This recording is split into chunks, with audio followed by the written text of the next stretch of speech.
Hey, 2020 is already here, and along with it comes more crime.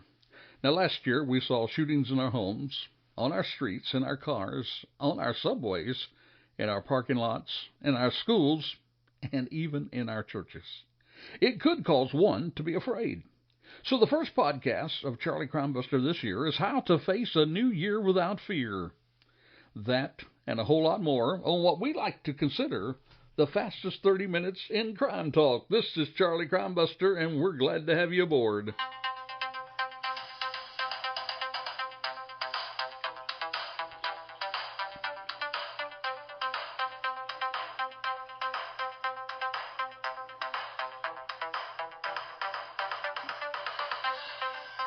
Well, Happy New Year and welcome to the Charlie Crimebuster podcast. We're glad to have you as a part of our family. We have many listeners and friends all the way from Florida, the coast of Florida, all the way to the coast of Washington, the state of Washington. And this is our very first podcast of 2020. And today, we're going to show you how you and your loved ones can face the new year without fear. Hey, first, let me invite you to help us by liking us on Facebook. And how about following us on Twitter, LinkedIn, and we're on a host of other social platforms, and we do welcome you to the Charlie Crimebuster family if you happen to be a new listener. Now, if you are to face the new year without fear, you must first secure your home. You see, your home is your castle. Hey, they even have a law protecting you from prosecution if you're protecting your home from bad people. And it is called in many states the Castle Doctrine. Now, the Castle Doctrine, also known as the Castle Law, well, it's a legal doctrine. It designates a person's abode or any legally occupied place, for example, a vehicle or your house or your home, as a place in which that person has protections and immunities permitting one in certain circumstances to use force, up to and including deadly force, to defend oneself from an intruder, free from legal prosecution for the consequences of such force used. Now, friend, that's just a lot of legal jargon there, stating that you have a right to defend your home and your loved ones. However, you do need to be careful because that law does differ from state to state. And, listen now, that law does not immune you from civil lawsuit. You see, it is possible to still be sued from the bad guys, even if you're not criminally charged or convicted. So just make sure you know what you can and you cannot do legally within your home according to your state. And if your state does not have strong castle laws, move. Move to a good state that does. But maybe that doesn't work for you. So there's something we all can do. We all can do regardless of what state we may live in. And in just a moment, we're going to tell you some of those suggestions on what you can do this year to face the onslaught of crime on what we call a new year without fear, a new year without fear. But first, on the very last day of this year, there was another shooting, and in of all places, it was a church.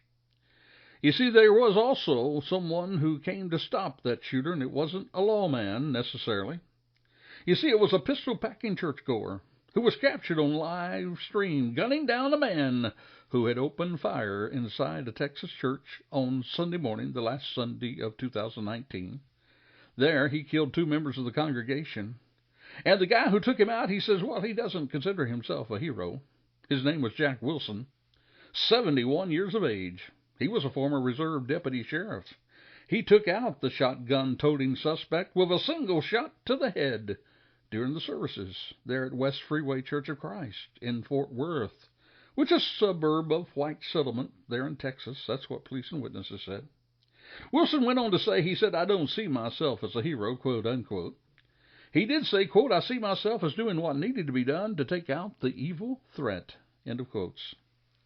Now, Wilson was a former law enforcement officer, but he also provides firearm training to members of the church there who will volunteer to help the security there. Now, get this. Now, in 6 seconds, this gunman was taken out.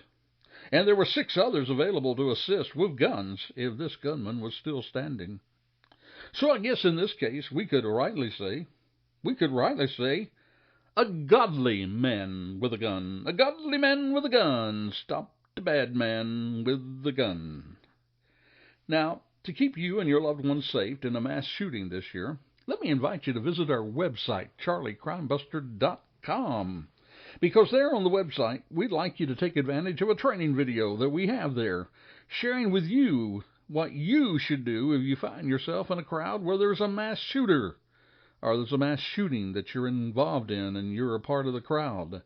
All you need to do is go to the resource tab there on charliecrimebuster.com, and you'll see what states have been sharing and the federal government has been sharing for the past several years on some training there on what to do if you find yourself in a mass shooting. It's good training. 3 things for you to remember, very simple. And I encourage you to go to charliecrimebuster.com to find it out. Now, if you are to face the new year without fear, it is time. It is time, number 1, to fortify your castle. That's right, fortify your castle. That's your personal home. You see, the castles of old, they had strong walls, and many even have moats around those walls to protect the residents within the castle. Well, today, you can and should fortify your own home and castle. And there is good reason to do so, because according to the latest FBI stats, there's roughly 2.5 million burglaries a year. 66% of those being home break-ins. And folks, it's not like on TV. On TV, where the police solve the crime before the end of 60 minutes. That's complete with commercial breaks, by the way.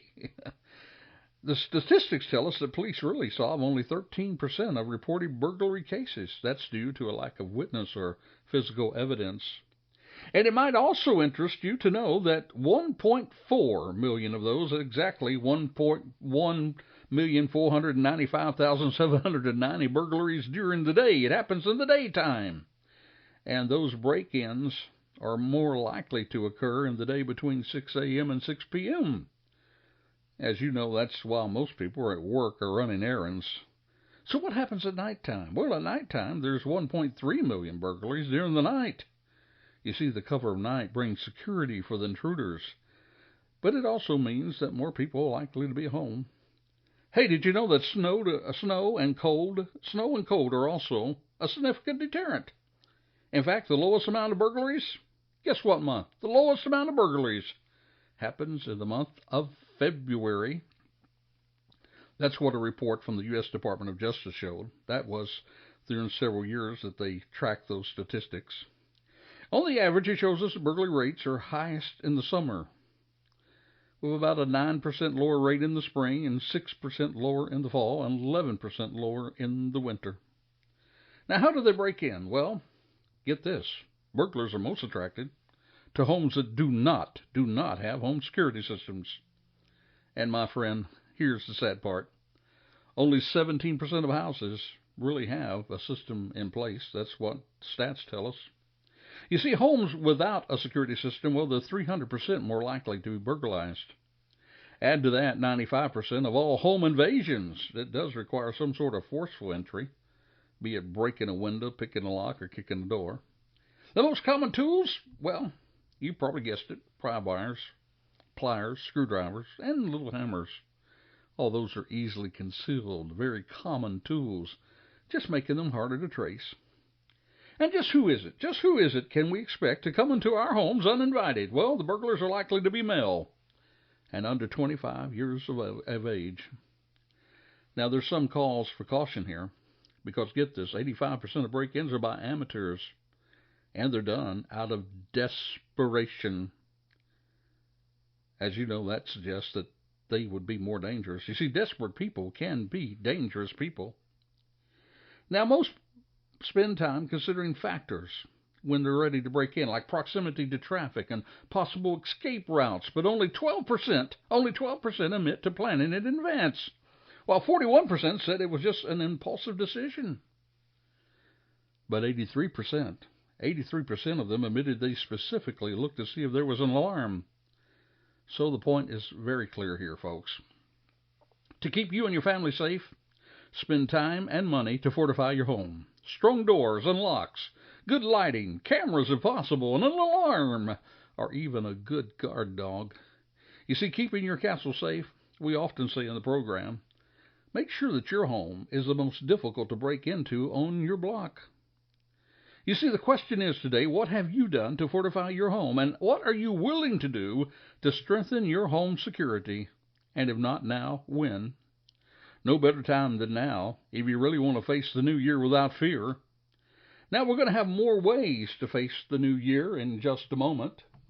But first, there's more news from Ethan Couch. Do you remember Ethan Couch, you see? Ethan Couch, which is called the Affluenza teen. You remember him. You see, he killed innocent people with his drunk driving. And his defense was, well, because he was too affluent. You see, he did not realize the consequences of his poor judgment.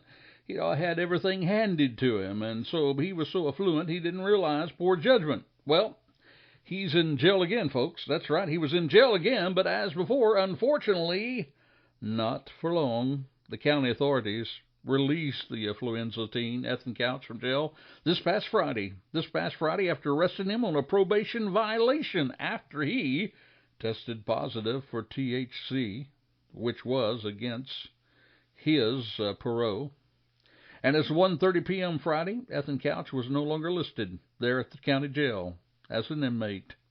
Now, according to a statement from the county district attorney there, Sharon Wilson, Couch had a, quote, weak positive THC result on a drug patch. Probation departments, they said that they did not have confidence in the result. He was on probation, not parole, I'm sorry. Until final testing, they go on to say we cannot tell if the patch result was actually THC. They went on to say that they could not tell whether it was caused by legal CBD oil or illegal marijuana. Now, Couch is now 22 years of age. He had killed 4 people back in June 2013. That's when he was driving drunk under the influence of marijuana and Valium when he crashed into a car along the Burleson-Retta Road there in the county. Now, 9 others were injured, several critically. Couch and his mother, Tanya, they then fled to Mexico, which was another violation, but then they were caught as they were on the lam. And after being sent back to Texas, Ethan Couch was sentenced to 2 years in jail, a sentence he completed back in April 2018. And the affluenza defense, when his lawyers argued that he was a victim of the affluence, being so rich and spoiled that he never learned the difference between right and wrong, well, Couch's attorneys, now the current attorneys, Scott Brown and Reagan Wynn, they denied that their client used any illegal drugs. They said that Couch is, quote, committed to his sobriety and that he would be retested. The lawyers there for Couch went on to say that they were optimistic that the additional testing would verify that Ethan had not knowingly, voluntarily used alcohol, THC, or any other prohibited substance since being released. Now the court will continue to intensely monitor Ethan for alcohol and illegal substance abuse or use. Ethan is committed to his sobriety and to remaining compliant, that's what the attorneys say, with all the terms and conditions imposed by the court. Now, there was another person, though, who had other things to say about Ethan that was not quite so complimentary. It was a retired prosecutor who handled Couch's initial case. He predicted that Couch will remain in the news for years to come. He said, quote, I'd like to think that the current lesson is if you put yourself in the public eye and you ignore the laws or you ignore the extra chances you have, then you're going to be under a microscope for the rest of your life. That's what the prosecutor said. He would like to think that that was the lesson. But in this new year, folks, let's all take a lesson. Let's all remember this. You should not ever drink and drive. It's not worth the pain that you cause innocent people. Driving can be dangerous even if you're not drinking. And our focus on this podcast is now how to face the new year without fear. And the next area that we can talk about securing is not only your house, but how about securing your ride? That's right, we're talking about your car, your ride.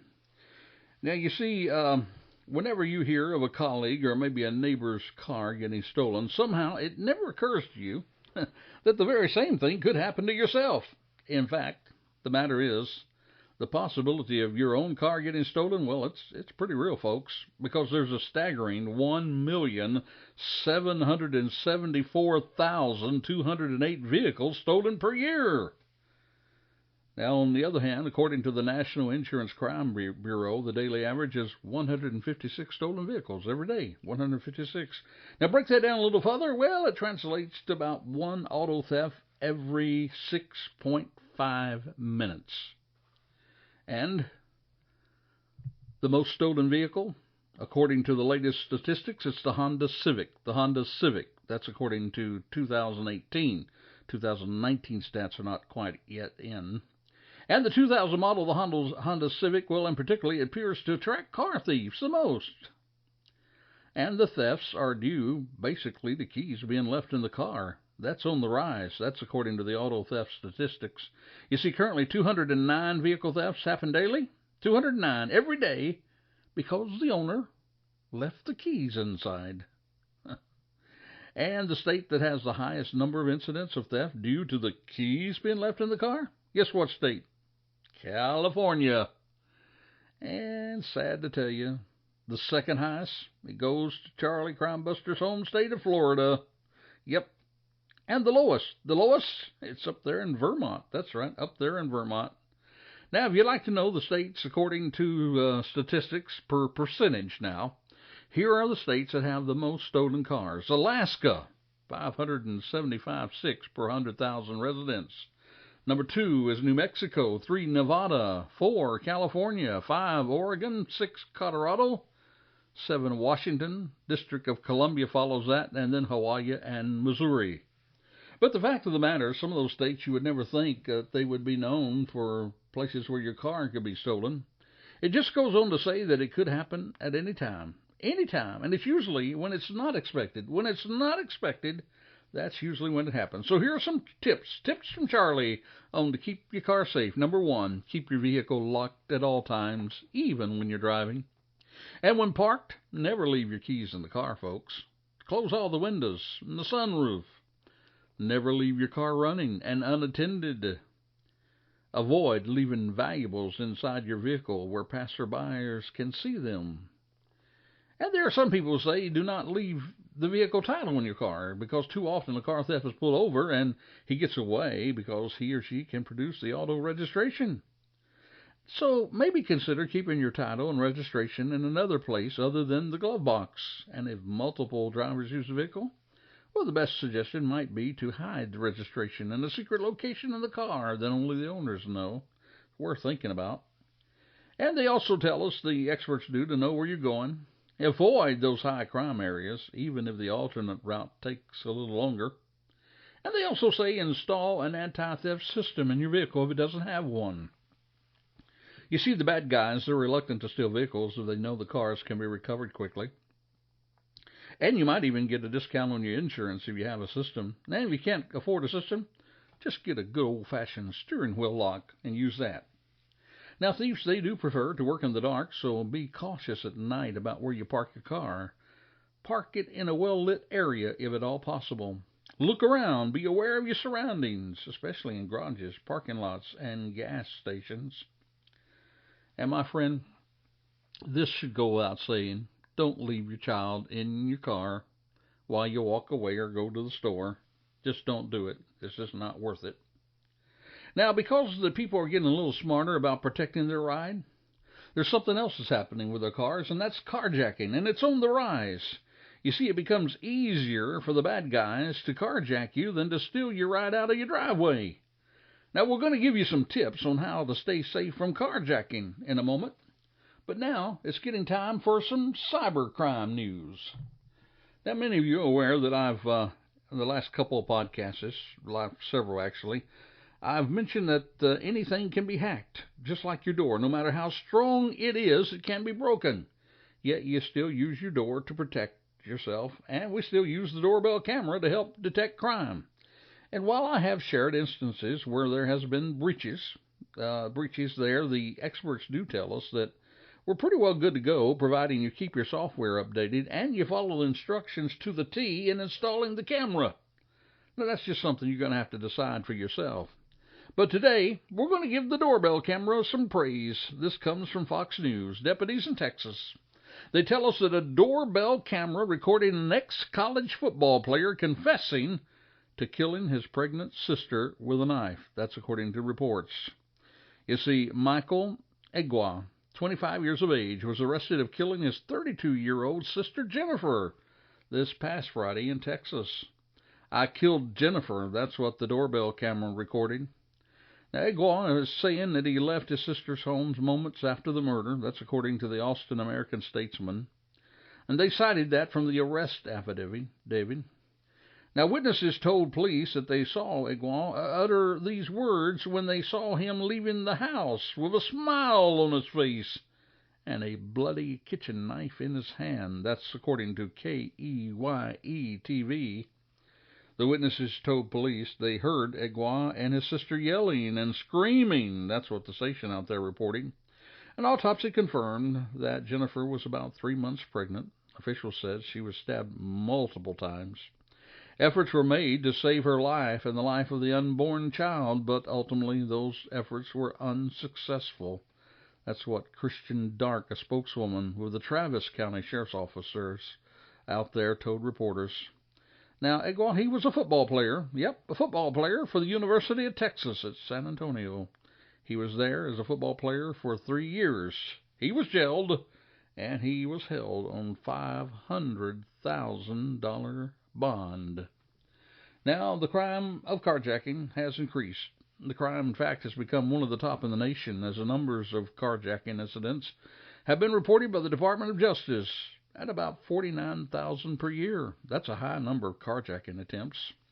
And 92% of those are committed when the person's alone in the car. Then the number of people who report carjacking, well, it's really not as high as one would think. For some reason, the outright theft of a car is more likely to be reported than carjacking. You see, the number of carjacking incidents in which the victim reported it to the insurance company was only about 30%. Many of the victims have declined to give a reason why they do not report it to the insurance company. Now, the areas where these attempts were made are more often than not in parking lots of businesses and apartments, at intersections when a person stops, at a traffic signal, and even at schools. The number of people who report the carjackings are not as high, and again, we don't know why. What can you do to protect yourself? Well, when alone in the car, the best way to protect yourself from becoming a victim of a carjacking is to be extremely aware of the area in which you're driving. Park as close to the door as possible, and whenever possible, there's another way of deterring that would be good to use that way as well. When at all possible, maybe ask a security guard or even a store attendant to walk you to your car. You see, the carjacker usually preys on the solitary driver, so another person would be a deterrent. Maybe take a partner with you as you go shopping. Another way of protecting yourself is to lock your car doors as soon as you're in the car. You see, this would prevent someone from coming up from behind the car and getting in while you're preparing to leave. And if someone approaches your car when you're safely inside, well, blow the horn, start it, and leave immediately. If you feel that your life's in danger, do not let the car become more important. Let them take the car without a fight. You see, a car can always be replaced. Now, if you're the victim of a carjacking, do not hesitate to inform the police. Tell them about it. This is a felony, and the perpetrator can be jailed from 3 to 10 years. The odds of finding your car intact might be quite good if you let the police know as soon as possible. Now, this past fall, we had an entire podcast on protecting your ride. So let me encourage you, go to charliecrimebuster.com and see the different tricks that carjackers will use to jack your ride.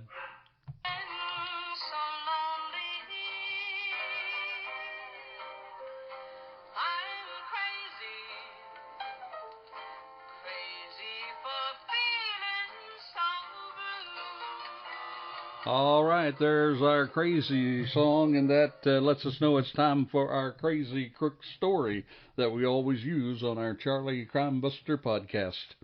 Well, our crazy crook comes from Connecticut, that's right. There was a Connecticut driver who live-streamed, get this, he live-streamed himself recklessly speeding for more than 100 miles per hour as he crashed his vehicle on an exit ramp. That's what state police said. They even posted the Daredevil's video on Facebook, writing, "Sometimes A trooper accident report would just write itself. That's what they said. Now, the operator of this vehicle, he was kind enough, they went on to say, to publicly live stream himself traveling over the Gold Star Memorial Bridge while driving at a reckless speed prior to being involved in an accident. That's what police said Sunday week ago. Speeding and live streaming is not only dangerous, it is illegal. Now, the police said the driver did avoid serious injury because he did have his seatbelt on. Now, local newspapers, they identified the operator of the crashed vehicle as Kenneth Hoffer, 23, of Middletown. Now, according to the reports, Kenneth crashed not too far from Hartford, Connecticut. That was as he was driving a Nissan. A trooper had clocked him at 102 miles per hour on the bridge just before the crash. That's what the Hartford paper reported. It added that the trooper gave chase, and by the time he caught up, well, he had already crashed. The guy had taken it down about 40 feet of guardrail. The trooper then took the suspect into custody. That's after he climbed out of the wreckage. He was charged with reckless driving, driving while suspended license, driving an uninsured car, making an improper turn, and possession of more than an ounce of marijuana. That's what the papers reported. Now, the court is not listed in court records, and it's unclear if he had an attorney to speak for him. Or maybe he'll wait to live stream that for others to see, that he uses himself for an attorney. Because we all know only a fool would defend themselves. And that's our crazy crook of the new year, the first crazy crook of the new year, 2020, on Charlie Crimebuster. Well, our focus story is how to face a new year without fear, and we have covered protecting your home, protecting your ride. Now it's time to give some tips about protecting yourself and your family. It's very simple. Practice security awareness. Pay attention. Some time back ago, I remember sharing about a woman who was so engrossed in texting that she fell into the fountain at the mall that she was shopping in. Then she questioned us why there were no warning signs. Come on, folks. Do we really need a sign to tell us not to fall into the fountain? She also wanted to sue the mall because there was no one from the mall security that rushed to help her, as though we should post lifeguards at fountains and malls in case people get so busy texting that they fall into the fountain. Folks, you got to pay attention. You got to be aware of what's happening around you to keep you and others safe. And learn to use safety tools. Go to Charlie Crimebuster for the best safety apps of last year. It's right there in the resource tab. How to turn your cell phone into a crime-fighting tool. Do that by taking those safety apps that you can put on your phone. Determine if you might want to use mace or other crime-fighting weapons as approved by state law. Perhaps this is a year for you to start carrying a weapon. Hey, go to Charlie Crimebuster for the podcast entitled Should You Arm Yourself? It was titled Gunfire in America, Should You Arm Yourself? There, you will discover the pros and the cons of carrying a concealed weapon to determine if it's for you or not. Maybe this is a year you ought to make that decision. Educate your brain to give attention to detail. When in a fast food restaurant, count how many people there are, how many males, how many females, how many children. You see, you will more and more learn to take things even into your unconscious mind if you repeat these exercises. Take notes of the streets you are on as you drive. Hey, let me ask you a question. Have you ever been thinking of something while you were driving and then realized you're already at your destination and you don't even remember driving there? But it has happened. You know, that's because your subconscious took over. You've done something so much that your unconscious mind took over and got you safely to your destination. The same thing can happen as you fight crime. It's training your mind. It's what I call calling up the internal guardian angel that is in all of us, one that was trained but thinking of safety. You see, just this past week, an article told us of the guardian angels, the real guardian angels, going to rescue the Jewish community in New York. That was according to CBS News. Now, maybe you can't get the guardian angels to come to be with you physically, but you can awaken the guardian angel within you. And one of the ways to do that is to subscribe to our podcast. For every week this year, we'll be ushering you safety tips and news that you can use to keep you in top safety shape for the new year. A year that you can face without fear, because you've taken special steps to keep you and your family safe. Remember, it is your responsibility to keep you and your family safe. Law enforcement is mostly reactionary. They're often called after the crime. You are the best deterrent by practicing situational awareness. And we're pledging right here and now to help you here on the Charlie Crimebuster podcast every week. Well, this is Charlie Crimebuster. Thank you for joining us. And it is our intentions and thoughts for you that you would face the new year without fear. And so until this time next time, stay safe, for the life you save, well, it may be your very own.